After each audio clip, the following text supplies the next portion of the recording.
Hello dear friends और students, सभी को नमस्कार। मैं doctor Mukesh Pareek critical thinking और अप्लाइड फेमिनिज्म के लेक्चर में आज मैं आपको एनलाइटन करने जा रहा हूँ। आज क्लास में पढ़ा रहा था जॉफ्री चौसर का लेजेंड ऑफ गुड वुमेन।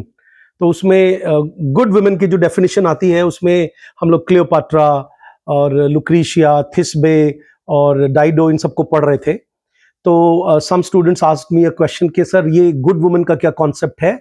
तो मैंने उनको समझाने की कोशिश की कि भाई सेक्रीफाइस को ही गुड वुमन के तौर पर देखा जाता है वर्ल्ड में। तो from feminist angle I considered it as a misogynistic thing. तो महाभारत के ऋषि उद्योग पर्व में गालव ऋषि की और ययाति की एक कहानी आती है कि गालव ऋषि जो थे वो विश्वामित्र के शिष्य थे और उनको गुरु दक्षिणा देनी थी और उन्होंने उससे 800 अश्व मांग लिए जिनका एक कान काला हो। अब इतने घोड़ों का प्रबंध वो कर नहीं पाए उस वक्त, तो वो ययाति के पास गए।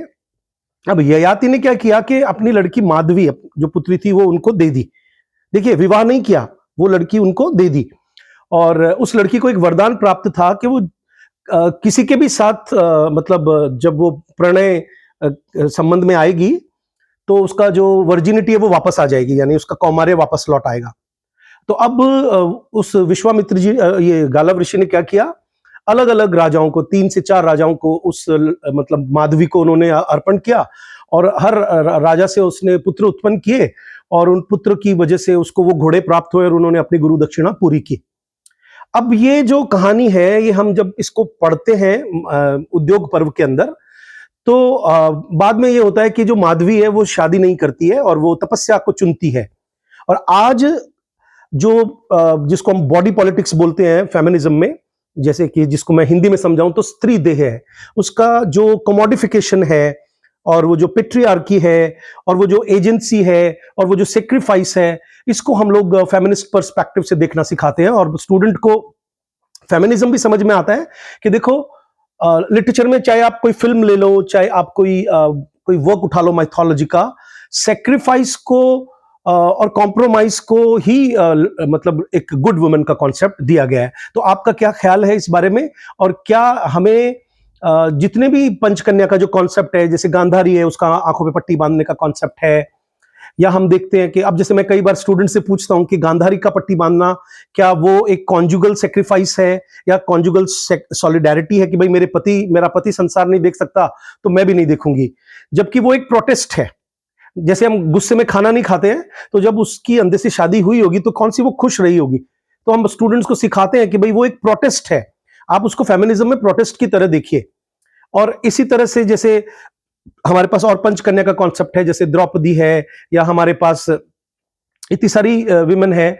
और हम देखते हैं जैसे इसमें अहल्या का बड़ा इंपॉर्टेंट कॉन्सेप्ट है कि अहल्या को जब हम स्टडी करते हैं कभी, या हम क्लास में कभी डिस्कशन करते हैं इस चीज को लेकर, तो हमको ऐसा लगता है भी राम ने उनका उद्धार किया। और आपको मालूम होना चाहिए कि रीराइटिंग ऑफ ये जो हमारे माइथोलॉजी के टेक्स्ट हैं, इनको विमेन पर्सपेक्टिव से, फेमिनिस्ट एंगल से फिर से लिखा जा रहा है। और वो जो रीटेलिंग है उसमें उनको वॉइस देकर के और हर तरीके से जो पेट्रियार्की है चारों तरफ, उसको स्टडी किया जा रहा है। तो बताइए आपको वीडियो कैसा लगा, और आप अपने कमेंट्स देना ना भूलें ताकि ये सीरीज चलती रहे and I keep getting motivation from all of you. और इसको क्रिटिकल थिंकिंग भी बोलते हैं स्टूडेंट्स। और जो फ्रेंड्स मेरे सुन रहे हैं वो, उनको कैसा लग रहा है, क्योंकि वो मेरे से ज्यादा नॉलेजेबल है, जो फेसबुक पे और इंस्टाग्राम पे मेरे उम्र के या मेरे से बड़े लोग हैं, उनको क्या लग रहा है कि ये सही दिशा में जा रहा है क्रम। और जो स्टूडेंट्स हैं वो अपनी प्रतिक्रिया दें, क्योंकि देखिए जिस समाज में हम रहते हैं, हमको भी, जैसे हमारी मदर ले लीजिए, हमारी सिस्टर ले लीजिए, पत्नियां ले लीजिए, हम सब यही चाहते हैं कि भाई वो सेक्रीफाइस करती रहे और उसी में उनका गुड का कॉन्सेप्ट है। जबकि मैं कई बार स्टूडेंट को ये भी बताता हूं कि देखो भाई, फेमिनिज्म में पीएचडी करने के बाद कुछ चेंजेस तो मेरे अंदर भी आए, एक पर्सपेक्टिव और जो देखने का नजरिया है वो बदला संसार को। साथ में एक नई चीज और सीखी मैंने कि जब मैं अब उठाता हूं किसी टेक्स्ट को, जैसे प्राइड एंड प्रेजुडिस में मुझे एलिजाबेथ हीरोइन ना लग करके मुझे लीडिया बेनेट हीरोइन लगती है, क्योंकि उसके पास एजेंसी है, वो अपने प्लेजर सीकिंग है, वो अपने डिजायर्स को फुलफिल करना चाहती है। तो ऐसे में उसको हम एक मतलब उसको ह्यूमिलेशन के तौर पे नहीं देख सकते उस नॉवल में, जिस तरह से जेन ऑस्टन ने दिखाने की कोशिश की है। तो चाहे वो इंग्लिश लिटरेचर हो, चाहे वो हिंदी लिटरेचर हो, हमको वुमेन को व उनके कैरेक्टर्स को स्टडी करना हर एंगल से आना चाहिए। उससे हमारी क्रिटिकल थिंकिंग भी इंप्रूव होती है और हम अपने आसपास में जो कैरेक्टर्स हैं उनको भी जज करना रोक देते हैं। जैसे मेरे फादर की डेथ पे मेरी माँ दहाड़े मार मार के नहीं रोई और सब औरतें चाह रही थी कि वो रोए। मेरी मम्मी ने मुझे साइड में ले जाके कहा कि यार ये मेरा दिमाग खराब कर रही है। दुख का मतलब ये थोड़ी ना है कि मैं ऐसे ऐसे रोऊं। एंड और मैं जानता हूं क्योंकि हम लोग जित अनिता देसाई पढ़ते हैं, हम लोग शशि देश पांडे पढ़ाते हैं, तो हम नोटिस करते हैं कि जो वुमन है उसका जो जो कैरेक्टर हम स्टडी करवाते हैं, जैसे हम नोरा को स्टडी करवाते हैं डॉल्स हाउस की, तो ये केवल स्टडी की चीजें नहीं है, ये देखने की चीजें हैं कि औरतें सशक्त हैं और हमारे आसपास मौजूद हैं।